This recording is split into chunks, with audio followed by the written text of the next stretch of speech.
to Moguts Pelams 2.0, a cute love story, episode number 24. ఈ రోజు ఈ ఎపిసోడ్ నేను ఒక డిఫరెంట్ ప్లేస్ నుంచి రికార్డ్ చేస్తున్నాను. లేక్ టాహో అనే ప్లేస్కి వచ్చాము ఈ weekend. It's so peaceful and pleasant and I thought why not we utilise this time to record a video అని చెప్పి ఇక్కడి నుంచి చేస్తున్నాను. I feel so happy and చాలా కామ్గా ఉంది ఇక్కడ. Mind is so fresh. But నేను తీసుకొచ్చిన టాపిక్ ఈరోజు ఏంటి తెలుసా? మొదటి గొడవ. చాలా పీస్ఫుల్ ఏరియాలో గొడవ గురించి మాట్లాడుకోబోతున్నాము. ఏమిటో ఇప్పుడిప్పుడే ప్రేమ మొదలైంది, అప్పుడే గొడవలు, చాలా చాలా ఫాస్ట్గా జరిగిపోతుంది సీన్స్ అన్నీ. బట్ ఆనెస్ట్గా చెప్పాలంటే తప్పంతా అతందే. ఎవరైనా కూడా వర్షన్ మనదైనప్పుడు తప్పు అవతల వాళ్ళదే అని చెప్తారు. బట్ ఈ నా ఎపిసోడ్ మొత్తం విన్నాక మీకే డెఫినెట్గా అర్థమవుతుంది ఆ అబ్బాయి మీద ఎందుకు నాకు అంత ఒళ్ళు మండి అంత కోపం వచ్చింది అనేది. So let's go for it. But ఈ గొడవ సీన్కి వెళ్ళే ముందు ఒక్కసారి పాజ్ ఇచ్చి నిన్నటి ఎపిసోడ్కి వెళ్దాం. నిన్న ఎపిసోడ్లో చెప్పినట్టు ప్రతిరోజు అర్ధరాత్రి 3 లేవడం, చక్కగా చదువుకుంటూ ఇన్ని క్వశ్చన్స్ నేను ఇన్ని క్వశ్చన్స్ తను అనుకొని ఫోన్లో ఇది ఫినిష్ చేసుకునేంత వరకు మనం మాట్లాడుకోవద్దు అని అనుకున్నాం కదా. అలా జరుగుతూ ఉంది. ప్రతిరోజు రాగానే చదువుకొని మధ్యలో అయిపోయిందా నీ పోర్షన్, నా క్వశ్చన్స్ అయిపోయాయి అని నేను చెప్పి తనకు ఫోన్ చేయడమో మెసేజ్ చేయడమో జరుగుతూ ఉంది కదా. అలా రోజులాగే జరుగుతున్నప్పుడు ఫోన్ మాట్లాడుతున్నా నేను. ఆ మూమెంట్ ఆ రోజు నేను ఫోన్ మాట్లాడి హే నా ఈ క్వశ్చన్స్ అయిపోయాయి, నీది ఎంతవరకు వచ్చింది అని అడగడానికి మాట్లాడుతున్నప్పుడు ఇంకా వేరే చప్పుడు లేదు. నేను మా పేరెంట్స్ పక్క రూమ్లో పడుకున్నారు కదా, ఈ రూమ్లో నేను కూర్చొని చదువుకుంటూ మధ్యలో ఫోన్ మాట్లాడుతున్నా. ఏ సౌండ్ లేదు, సైలెంట్గా అమ్మా అనుకుంటూ మా డాడీ తలుపు తీశారు. నా తలుపు యాక్చువల్లీ దగ్గరకేసి ఉంటుంది అంతే, నేను చదువుకుంటే వాళ్ళు లేవరు, చాలా రోజుల నుంచి జరుగుతుంది కదా. అమ్మా ఆకలేస్తుందా అనుకుంటూ అలా డోర్ తీయగానే నాకు ఇట్లా ఫోన్ ఉంది. మా డాడీ ఎంటర్ అవుతున్నప్పుడు నేను టక్కుమని ఇట్లా ఫోన్ కింద పెట్టా. నేను కూర్చున్నాను, నా దగ్గర పిల్లోస్ ఉన్నాయి, పిల్లోస్ మీద బుక్స్. నాకు తెలుస్తోంది ఆయన చూశారు అన్న సీన్. నేను ఫోన్ కట్ చేసే పొజిషన్లో కూడా లేను. గుండె అసలు హార్ట్ బీట్ చూడాలి, కొన్ని టన్స్ ఆఫ్ అసలు 10,000 టైమ్స్ ఫాస్టర్ కొట్టుకుందంటే నమ్మండి. ఇప్పుడు చెప్తున్నా కూడా డగ్ అని చూసుంటే నా పరిస్థితి ఏంటి, ఫోన్ కట్ చేయలేను. టక్మన్ ఫోన్ ఇలా కింద పెట్టాను, వచ్చి ఫోన్ తీసుకుంటే నా పరిస్థితి ఏంటి, అవతల మగ గొంతు. మై గాడ్, నాకు చల్లగా చెమటలు పట్టే, నాకు అసలు బ్రెయిన్ ఫంక్షనింగ్ ఆగిపోయింది, హార్ట్ బీట్ పెరిగిపోయింది. టక్మన్ ఇలా ఫోన్ కట్ చేయకుండా కింద పెట్టేశాను. ఆకలిస్తుందరా, బనానా ఇవ్వనా, పాలు కలిపి ఇవ్వనా అని మా డాడీ అడుగుతున్నారు. నాకు కన్ఫ్యూజ్డ్గా ఉన్నాను. ఏం వద్దు డాడీ వద్దు అని అంటున్నాను. చూసారో తెలియదు, ఈ రోజు వరకు నాకు తెలియదు ఆయన చూసారో అని. బట్ నాకు యాక్చువల్లీ 2 సైమిల్టేనియస్గా జరిగాయి. మా డాడీ లోపల రావడం, నేను ఫోన్ కింద పెట్టడం. ఓరి దేవుడో, అది ఒక్కసారే జరిగింది ఆ లైఫ్లో. బట్ అమ్మా చచ్చా నేను ఆ రోజు టెన్షన్కి. అబ్బో, ఈ సీన్ నిజంగా ఏ అమ్మాయికి జరగకూడదు అని అనిపించింది ఆ మూమెంట్ అయితే నిజంగా. మా డాడీ తలుపు తీసి ఇట్లా దగ్గరకు వస్తూ ఉన్నారు. నిజంగా చూసుంటే అవతల పని గొంతు అమ్మా. ఎనీవేస్ మేము ఇంకా మా డాడీ పాపం చాలా బాధేసింది. పేరెంట్స్ ఏమో ఎంత కన్సర్న్గా అర్ధరాత్రి లేచి కొంచెం నిద్ర సరిపోతుందారా, పాలు తాగు, బనానా తిను అది అంటుంటే, వద్దు డాడీ మీరు వెళ్ళి పడుకోండి పర్లేదు అని చెప్పి. ఇప్పుడు తలుచుకుంటే మోసం చేస్తున్నామా పేరెంట్స్ని అనిపిస్తుంది అప్పుడప్పుడు కొన్ని సీన్స్ ఎస్పెషల్లీ. సో అలా అయిపోయింది. కాసేపాక డాడీ వెళ్ళి పడుకున్నాక నేను మళ్ళీ మెసేజ్ చేశాను ఈ పిల్లోడికి, నేను ఇంకా ఫోన్ చేయను, చాలా హార్ట్ రేట్ ఇంకా నాకు కామ్ డౌన్ అవ్వట్లేదు, చదువుకో, నేను ఇంకా మెసేజ్ చేయను అని చెప్పి కాలేజ్ బయలుదేరి వచ్చేసేటప్పుడు చేస్తానులే అని ఎవరు చదువులు వాళ్ళు చదువుకున్నాం. ఎందుకంటే ఇంకా సీన్ ఫ్లాష్లో అదే జరుగుతుంది.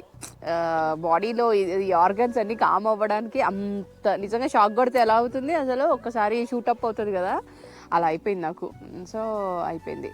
తర్వాత మళ్ళీ రెగ్యులర్గానే కాలేజ్కి బయలుదేరి వెళ్ళిన తర్వాత కాలేజ్లో కూడా కాసేపు ఆ సీన్స్ మాట్లాడుకున్నాం. మొన్ననే అత్తయ్య చూడటము అదొకటి, మళ్ళీ ఇంట్లో మా డాడీ చూసుంటే చాలా వర్స్ట్గా ఉండేది. మేబీ నాకు హౌస్ అరెస్ట్ అలాగే ఉండేదా, ఐ డోంట్ నో. చాలా ఎక్స్ట్రా సినారియోలు ఆలోచించుకుంటున్నాను, సినిమాటిక్గా తెలియదు కానీ నిజంగా ఎప్పుడు జరగలేదు కాబట్టి బాబోయ్ అనుకున్నా, జస్ట్లో తప్పించుకున్నట్టుగా అనిపించింది. So we have to be very careful. ఇంటి దగ్గర మీ దగ్గర అట్లా అయింది, నా దగ్గర ఇలా అయింది, అది ఇదని మాట్లాడుకుంటున్నాం అమ్మో అని. సో క్యాజువల్గా కాలేజ్కి వెళ్ళాము. తిరిగి కాలేజ్ అయిపోయాక వాళ్ళ ఇంటికి వెళ్తున్నా కదా ప్రతిరోజు, అలాగే వెళ్తూ ఉన్నాం అనమాట ఆ రోజు కూడా. సో ఆ రోజు వెళ్ళిపోయి ఇంకా ఆ రోజు లాస్ట్ ప్రాక్టీస్ అనమాట. ఆంటీ చెప్తున్నారు రేపు యాన్యువల్ డే సెలబ్రేషన్స్, సో ఇంత కష్టపడి నేర్పించాం కదా పిల్లలకి, అదంతా రేపు చూపించాలన్నమాట యాన్యువల్ డే రోజు. సో ఆంటీ అన్నారు రేపు త్వరగా వచ్చేసాయి అని చెప్పారు. ఆ రోజు ప్రాక్టీస్ తర్వాత ఇంకా ఇంటికి వెళ్ళిపోతూ నేను అంటున్నా ఫనీతో, రోజులాగా తనే దింపుతున్నాడు కాలనీ పక్క, ఐ మీన్ మా కాలనీలోనే పక్క గల్లీలో మాత్రం దింపుతున్నాడు. ఎవ్వరూ చూడలేదు, మరి చూసి మా మమ్మీ వాళ్ళకి చెప్పలేదో అది కూడా మాకు తెలియదు. మేము యాక్చువల్లీ ఇంకో ప్రపంచంలో ఉంటున్నాం. సో అయిపోయింది. మరుసటి రోజు యాన్యువల్ డే కదా, యాన్యువల్ డే అంటే ఏంటి, మంచి బట్టలు వేసుకోవాలి. బట్ మా కాలేజ్కి ఏమో యూనిఫామ్ ఉంది కదా, ఎలా అనుకుంటున్నావు, ఆల్రెడీ అబద్ధాలు బోల్డు. ఇంకా దాంతో ఏం చేయాలని మరుసటి రోజు ఏం చేశానంటే, నా యూనిఫామ్ వేసుకొని ఒక మంచి డ్రెస్ బ్యాగ్లో తెలియకుండా పెట్టుకున్నా. మా మమ్మీ ఇప్పుడు ఈ ఎపిసోడ్ చూస్తే చంపేస్తుంది, ఏమో ఎలా తీసుకుంటుందో తెలీదు. So uniform I mean civil dress ఒకటి పెట్టుకున్నా యాన్యువల్ డేకి. కాలేజ్ నుంచి డైరెక్ట్గా వాళ్ళ ఇంటికి వెళ్ళి యాన్యువల్ డే సెలబ్రేషన్స్లో పార్టిసిపేట్ చేసి తిరిగి ఇంటికి రావాలి అని ప్లాన్ చేసాం. సో కాలేజ్కి వెళ్ళిపోయాము ఇద్దరము కలిసి. కాలేజ్ అయిపోయింది, తర్వాత ఇద్దరం కలిసి ఇంటికి వెళ్ళాలి. బట్ నేను యూనిఫామ్లో వెళ్ళకూడదు కదా, ఇంకెక్కడ మార్చుకుంటాను అనుకున్నాను. మరి మా కాలేజ్కి పక్కనే ఇట్లా గేట్కి టచ్ చేస్తూనే గర్ల్స్ హాస్టల్ ఉంటుంది. మా క్లాస్మేట్స్ ఉన్నారు, సల్మా అండ్ అస్మా, వాళ్ళు ఉండేవాళ్ళు అక్కడ. మేము రెగ్యులర్గా ఎప్పుడైనా వాష్రూమ్ యూజ్ చేసుకోవాలన్నా వాళ్ళ హాస్టల్కి చాలా ఫ్రీక్వెంట్గా వెళ్తూనే ఉంటాం. సో ఆ రోజు కాలేజ్ అయిపోయాక ఫనీ కింద క్యాంటీన్ దగ్గర వెయిట్ చేస్తున్నాడు. పైకి వెళ్ళి నేను డ్రెస్ చేంజ్ చేసుకొని సివిల్ డ్రెస్ వేసుకొని మళ్ళీ యూనిఫామ్ బ్యాగ్లో పెట్టుకొని కిందకు వచ్చేవరకు ఈ అబ్బాయి వెయిట్ చేస్తున్నాడు. నడుచుకుంటూ వెళ్ళి ఇంటికి వెళ్ళిపోయాం. ఇంటికి వెళ్ళగానే తను కూడా బ్యాగ్ పెట్టేసి డ్రెస్ చేంజ్ చేసుకొని ఇద్దరం స్కూటర్ మీద స్కూల్కి వెళ్ళిపోయాం. యాన్యువల్ డే సెలబ్రేషన్స్కి పార్టిసిపేట్ అందరు రెడీ అయిపోయారు. ఆంటీ అన్నారు, దాదా వచ్చావా, పిల్లలకి హెల్ప్ చేద్దు కానీ పదా కాస్ట్యూమ్స్లో డ్రెస్ ఇది వేయడంలో అని అన్నారు. గ్రీన్ రూమ్కి వెళ్ళిపోయాం. నేను ఈ పిల్లడు ముందు వదిలేసి నేను ఆంటీ వెళ్ళిపోయి పిల్లలందరినీ రెడీ చేస్తున్నాం. మా డాన్స్ ప్రాక్టీస్ మా పార్టిసిపేషన్ ఉంది కదా, ఆ పర్ఫార్మెన్స్ కోసం పిల్లలందరినీ రెడీ చేస్తూ ఉన్నాం అనమాట. సో అలా ఆంటీ నేను కలిసి పిల్లలకి డ్రెస్లు వేసేసి మేకప్లు అంతా రెడీ అయిపోయింది. ఇంకా నెక్స్ట్ పర్ఫార్మెన్స్ వీళ్ళు అన్నప్పుడు వెళ్ళిపోయాం. మేము కూడా వెళ్ళి ముందు నుంచి పిల్లలందరికీ ఆల్ ది బెస్ట్ చెప్పి వెళ్ళని చెప్పేసి వెళ్ళిపోయాము. వెళ్ళగానే ఇట్లా టీచర్స్కి ఫస్ట్ రోజు అలా ఉంటాయి కదా, ఎగ్జాక్ట్గా చెప్పాలంటే ఈ కాలంలో 1 2 3 రోస్లో చైర్స్ ఉన్నాయి. నేను బయట అమ్మాయిని, కొత్త నాకు, అంటే వాళ్ళ ఫ్యామిలీ మెంబర్స్ అందరూ తెలుసు. అప్పటికి వాళ్ళ అక్కలిద్దరు, వాళ్ళ డాడీ, మా అమ్మగారు అందరూ వచ్చారు. వీళ్ళందరూ మమ్మీ, డాడీ, అక్కలు, మా అమ్మగారు సెకండ్ రోలో కూర్చున్నారు. ఫస్ట్ రో ఖాళీ ఉంది.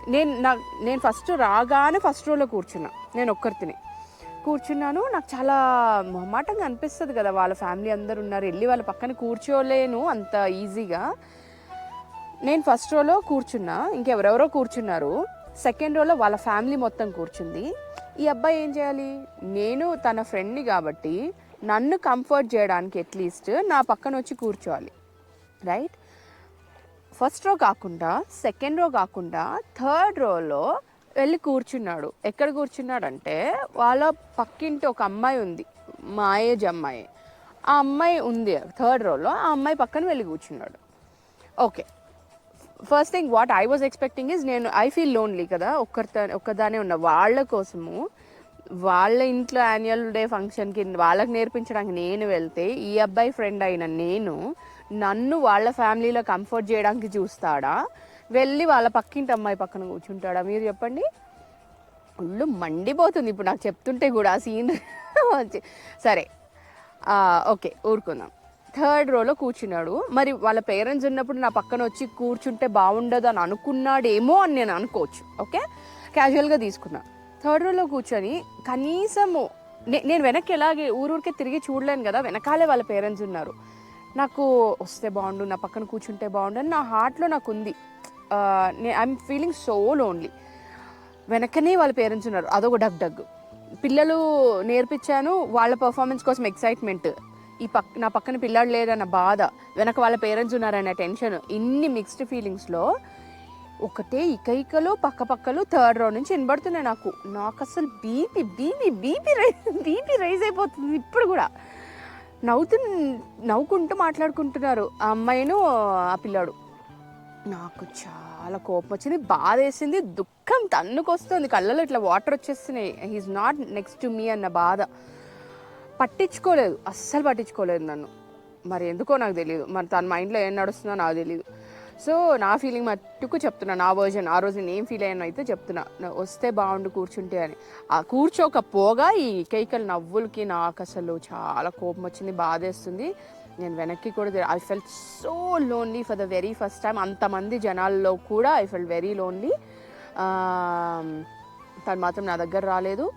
వెనక వాళ్ళందరూ పేరెంట్స్ ఏమో వాళ్ళ పిల్లల పర్ఫార్మెన్స్లు, తర్వాత నేను నేర్పించిన పిల్లల పర్ఫార్మెన్స్ వస్తే అప్పుడు నేను మటుకు బాగా క్లాప్స్ కొట్టి ఎంకరేజ్ చేసి ఐ ఫెల్ట్ రియలీ హ్యాపీ. వాళ్ళది అయిపోగానే ఇంకా నేను అక్కడ ఒక క్షణం కూడా ఉండలేదు. ఆంటీకి చెప్పి నేను వెళ్ళి వాళ్ళ మేకప్ రిమూవ్ చేయడానికి డ్రెస్సెస్కి నేను హెల్ప్ చేస్తాను ఆంటీ అని చెప్పి వెళ్ళిపోయాను. నేను అక్కడ ఉండలేకపోయాను. నాకు ఏడ్ చేశాను నేను ఆ రోజు కనబడకుండా. నేను వెళ్ళిపోయాను. వెళ్ళాక పిల్లలందరికీ నేను డ్రెస్సెస్ చేంజ్ చేసేసి నేను కూడా మళ్ళీ యూనిఫామ్ వేసేసుకున్నా. Because I cannot go home in that civil dress కదా, ఇంట్లో చెప్పకుండా వచ్చాను కదా. సో అది అయిపోగానే నా పిల్లల పర్ఫార్మెన్స్ మట్టుకు చూసేసి నేను ఇంకా నాకు ఉందామనుకునే ప్లాన్లో వచ్చాను నేను ఫుల్ ఈవెంట్ మొత్తము. బట్ నాకు ఉండబుద్ధి కాలేదు. నేను కూడా డ్రెస్ వేసేసుకొని ఇంకా అసలు వచ్చి వెళ్తున్నప్పుడే నేను డ్రెస్సెస్కి వెళ్ళే ముందే ఆంటీకి ముందే చెప్పేసా, ఆంటీ నేను వెళ్ళాలి, ఇంకా నాకు ఇంట్లో మమ్మీ వాళ్ళు త్వరగా రమ్మన్నారని ఏదో చెప్పేసి నేను మీరు ఇక్కడే కూర్చొని పర్వాలేదు, నేను వాళ్ళకి హెల్ప్ చేసేసి నేను వెళ్ళిపోతా అంటే, ఓకే అమ్మా థ్యాంక్ యూ సో మచ్, చాలా హెల్ప్ చేసావు, నాకు అసలు రియలీ అప్రిషియేట్ అది ఇదని బాగా మెచ్చుకున్నారు. అక్క వాళ్ళకి కూడా బాగా చెప్పేసి నేను ఇంకా అసలు థర్డ్ రో సైడ్ కూడా చూడలేదు. అబ్బాయి మరి నన్ను గమనించాడో లేదో నాకు తెలియదు, అఫ్కోర్స్ గమనించి ఉంటాడు. నేను మాత్రం వెనక్కి తిరిగి చూడకుండా నేను వెళ్ళిపోయాను. పిల్లలకి మార్చేశాను, నేను కూడా యూనిఫామ్లోకి చేసుకొని నేను బయటికి రాగానే నా ఎదురుగా కనబడ్డాడు. హే అని పిలుస్తున్నాను నేను. నాకు అస్సలు నాకు నువ్వు తెలుసా అన్నట్టు పెట్టా నేనైతే ఫేస్. అస్సలు నాకు నచ్చలేదు.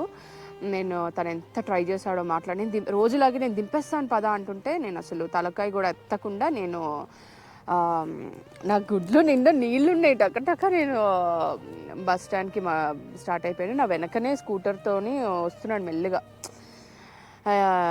ఎవరైనా చూస్తే టీజింగ్ అనుకుంటారు, బట్ అలా హే ఆగు ఏమైంది అంటున్నాడు. నేను నీకు తెలీదా అనుకుంటున్నాను, ఏమైందని నీకు తెలీదా, నాకు కోపం వస్తుంది. ఇంకా మళ్ళీ నేను అసలు ఆగలేదు. నేను ఫాస్ట్గా బస్ స్టాండ్కి నడిచేసి ఏ బస్సు వస్తే ఆ బస్సు ప్రతి బస్సు ఎల్బీనగర్కి వెళ్తుంది కదా, ఎల్బీనగర్కి వెళ్ళి చుట్టూ తిరిగి 1 గంట పడుతుంది నాకు. ఎంత కాలనీలో నుంచి అయితే 5 to 7 minutes చుట్టూ తిరిగి బస్సు. అసలు వెనక్కి కూడా తిరిగి చూడలేదు. నేను చాలా డిసప్పాయింట్ అయ్యాను, చాలా హర్ట్ అయిపోయాను. అసలు చాలా హర్ట్ అయ్యాను నేను ఆ రోజు. అలా చేసి ఉండకుండా ఉండాల్సింది అనిపించింది అబ్బాయి. బస్ ఎక్కి వెళ్ళిపోయాను. He was trying to call me, multiple times call చేశాడు. నేను కట్ చేయడం, మనకి అసలు మామూలు ఈగో ఉండేది కాదు ఒకప్పుడు, వయసులో ఉన్నామేమో అప్పుడు. ఫస్ట్ టైం ఈ సినారియో. మీరే ఆలోచించండి, ముందు సీన్లో నేను పరంతో డాన్స్ చేస్తుంటే జస్ట్ చెయ్యి టచ్ చేస్తేనే అంత హర్ట్ అయ్యాడు. ఇప్పుడు ఇట్లా చేస్తే నాకెంత మండాలి. నేను కూడా అలానే పట్టించుకోకుండా వెళ్ళిపోయా. నేను ఆ రోజు ఆగకుండా వెళ్తున్నప్పుడు ఫోన్ చేస్తూ ఉన్నాడు, నేను పట్టించుకోలేదు. కొన్నిసార్లు అయితే కట్ చేసి ఇంకా తను కంటిన్యూస్గా చేస్తుంటే ఇంకా కట్ కూడా చేయలేదు. నేను I don't want to respond అన్నట్టు నేను వదిలేసాను. అసలు వెళ్ళిపోయాను. నేను ఆ రోజు ఇంటికి వెళ్ళిపోయాను, రిప్లై ఇవ్వలేదు. సో ఇంకా ఆ రాత్రి కూడా చాలా మెసేజెస్ చేశాడు, నేను అసలు దేనికి రిప్లై ఇవ్వలేదు. ఫోన్ చేశాడు, పట్టించుకోలేదు. ఇంకా తనకు అర్థమైంది, అయిండొచ్చు అనుకుంటున్నాను నేను, నాకు తెలిసి. బట్ నచ్చలే ఆ రోజు నాకు. అది అయిపోయిన తర్వాత యాజ్ యూజువల్గా నేను మళ్ళీ అర్ధరాత్రి లేచి చదువుకుంటున్నాను కదా, 3ంటికి ఎగ్జామ్స్ వస్తున్నాయని చెప్పి. అలా చదువుకుంటున్నప్పుడు మరుసటి రోజు, ఆ రోజు అర్ధరాత్రి అనుకోండి, లేదా మరుసటి రోజు ఎర్లీ అవర్స్ అనుకోండి, ఒక బిగ్గెస్ట్ సర్ప్రైజ్ ఇచ్చాడు నాకు. ఏంటి అనేది చూడడానికి, తెలుసుకోవడానికి వచ్చే ఎపిసోడ్ వరకు వెయిట్ చేయండి. I hope you all enjoyed this episode with me. మీకు కూడా కోపం వచ్చిందా ఆ పిల్లోడి మీద? అతనిదే కరెక్ట్, నాది తప్పు అనుకుంటున్నారా? ఏదో ఒకటి కమెంట్ చేయండి. Let's see. So see you all in next episode, and thank you so much for watching this one, and please don't forget to like, share and subscribe.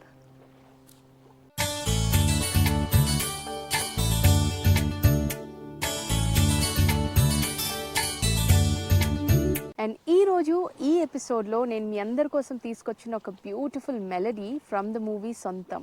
ఈ పాట అంటే నాకు చాలా ఇష్టం. ఎప్పుడైనా బాధగా ఏడ్పులో ఉన్నప్పుడు నేను ఈ పాట పాడుకుంటాను నా కోసము. ఈరోజు కోపంగా బాధగా ఉన్నాను కాబట్టి ఈ సాంగ్ తీసుకొచ్చానేమో. So here you go. గుండెలో ఆశని తెలుపనే లేదు నా మౌనం, చూపులో భాషని చదవనే లేదు నీ స్నేహం, తలపులో నువ్వు కొలువున్నా కలుసుకోలేను ఎదరున్నా, తెలిసి తప్పు చేస్తున్నా అడగవే ఒక్కసారైనా, నేస్తమా నీ పరిచయం కల కరిగించేటి కన్నీటి వానే కాదా, ఎప్పుడు నీకునే తెలుపనిది ఇకపై ఎవరికీ తెలియనిది, మనసే మోయగలదా జీవితాంతం. I hope you all enjoyed this beautiful ఏడుపు melody. See you all in next episode. ఏంటా సర్ప్రైజ్ అనేది తప్పకుండా వెయిట్ చేసి చూడండి.